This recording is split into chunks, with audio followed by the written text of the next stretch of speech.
E é claro, né, o quanto isso pode impactar, já está impactando uma série de segmentos econômicos, o mercado global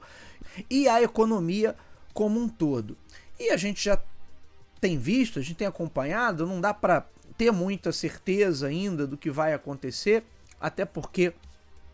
toda hora surge uma notícia nova, então em alguns pontos temos avanços, em outros pontos temos recuos, não dá para saber exatamente o que esse governo aí meio louco vai fazer, e aí fica difícil também entender como é que outros países vão reagir. A gente está vendo já uma série de reações, em especial da China, e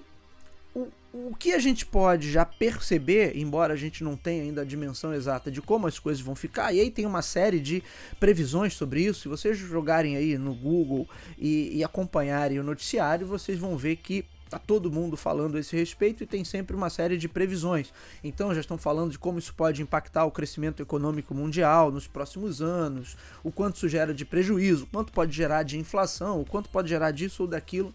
é fato. Agora, um ponto que vai afetar certamente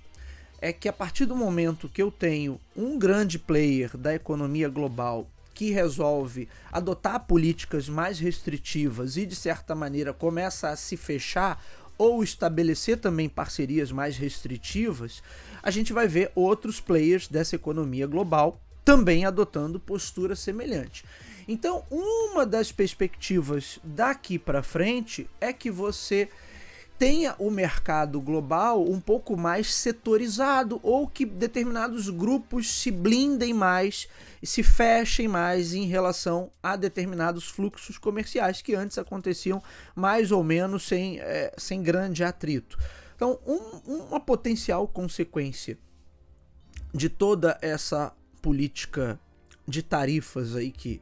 muita gente especula, né, que foi gerada inclusive com a ajuda do ChatGPT, o que já é uma loucura e um absurdo de largada, mas muito do que se pode prever a esse respeito tem a ver com o fluxo de mercadorias a nível global. E se eu passo a ter blocos mais estabelecidos, os amigos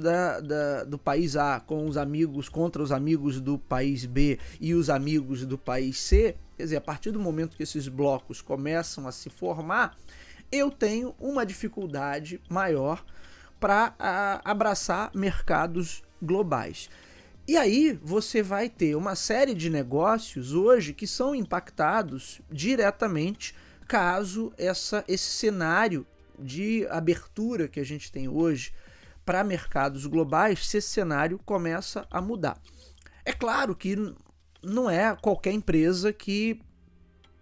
está aí trabalhando a nível global. A gente tem poucas empresas, na verdade, que conseguem dizer assim, bater no peito e falar, olha, eu atendo a um mercado global. A maioria não consegue atender. Se a gente olhar historicamente, a gente vem lá dos anos 70, anos 80 do século passado, com a ideia das empresas multinacionais. O que eram as multinacionais? Eram empresas que estabeleciam escritório em vários países para poder trabalhar em diferentes mercados. Mas como a gente estava falando de uma economia pré-digital, sempre que eu pensava numa estratégia de uma empresa multinacional, na verdade eu estava falando de empresas que tinham que replicar minimamente uma infraestrutura administrativa e uma infraestrutura comercial para conseguirem atuar com melhor desempenho em outros mercados. Portanto, sei lá, uma empresa norte-americana precisaria instalar seus escritórios, contratar pessoal e ter a mínima infraestrutura, por exemplo, na Europa, na América Latina, ou pelo menos nas principais capitais ali de cada região, para que ela pudesse atuar naquelas regiões e pudesse vender também, escoar seus produtos e seus serviços por ali. Porque a gente estava falando de uma economia ainda baseada no tangível, né? Da economia de bens, de consumo, ou na economia de serviços, mas a gente ainda estava nesse processo de digitalização que a gente tem hoje. Quando a gente vai entender algumas dessas empresas que têm atuação global hoje, e as maiores empresas do mundo, entre as maiores, se a gente pegar ali aquele clube das empresas que estão avaliadas em mais de 1 trilhão, você tem prioritariamente empresas do universo digital. E aí por que essas empresas do universo digital conseguem um valuation tão maior do que do que elas próprias conseguiriam nos anos 80, nos anos 90? Quase sempre é porque, quando eu estou falando de uma economia puramente digital, o alcance costuma ser maior, o alcance costuma ser mais rápido, mais facilitado. Você não necessariamente precisa de grandes aportes de infraestrutura, pelo menos não no mesmo nível que se precisava para uma grande empresa se tornar uma multinacional há algumas décadas atrás.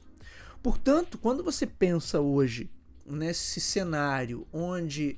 eu potencialmente vou ter maiores restrições, e restrições eu digo regulação, tarifas, embargos de qualquer natureza,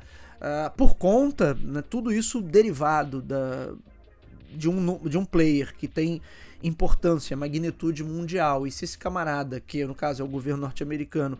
começa a estabelecer políticas mais restritivas e começa a tentar forçar que alguns parceiros comerciais adotem